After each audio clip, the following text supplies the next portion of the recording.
President Biden, meanwhile, says he thinks he could have beaten Donald Trump in the 2024 election. But in an interview with USA Today, one of the very few interviews President Biden has granted as he prepares to exit the White House, the president admitted he's not sure that had he won, he would have had the stamina to serve for another 4 years.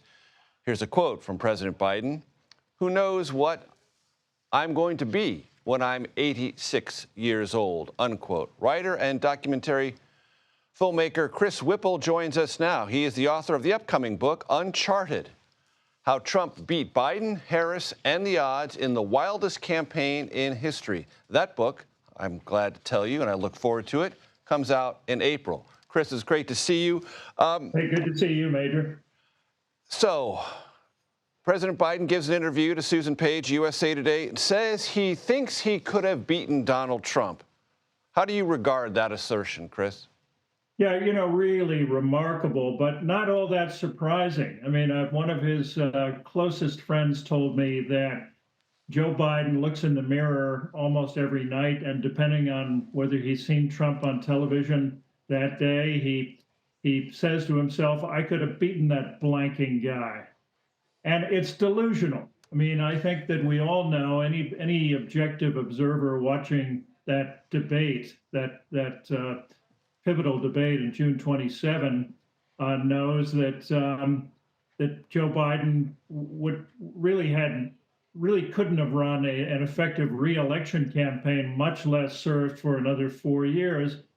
But this conviction on Biden's part goes way, way back, and he's always felt that it was the elites and the press who underestimated him. And of course, in 2020, he finished fourth in Iowa and fifth in New Hampshire and came back and defied the odds. So he still believes it. Do you think he possesses, based on your knowledge and reporting, Chris, any regrets about not seeing the campaign through, whatever its ultimate outcome? I don't know about that. I mean, I think that he's smart enough and realistic enough to know that that fateful weekend, July 2021, which I write all about in my upcoming book, and I can't tell you too much about it because my editor would kill me this far in advance.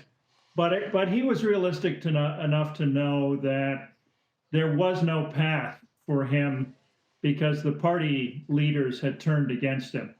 And come Monday morning or shortly thereafter, after that fateful weekend, I think everybody would have been coming out against him.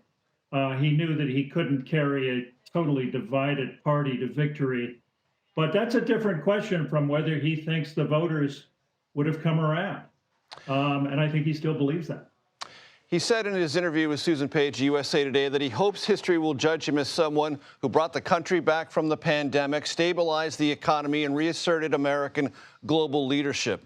Do you think that is an apt summary of his legacy?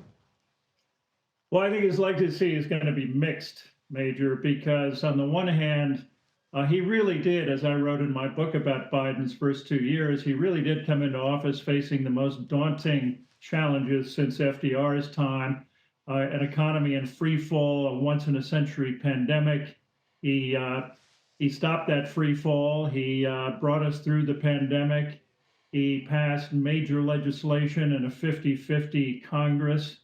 He rallied the West against an invasion of the largest democracy in Europe, and that's a pretty impressive legacy.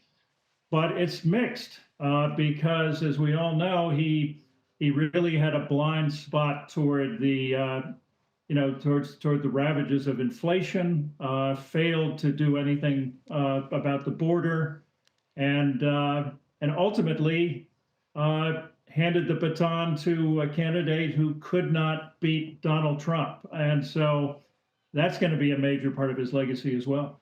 Chris Whipple, always a pleasure. Thank you, sir. Good to be with you.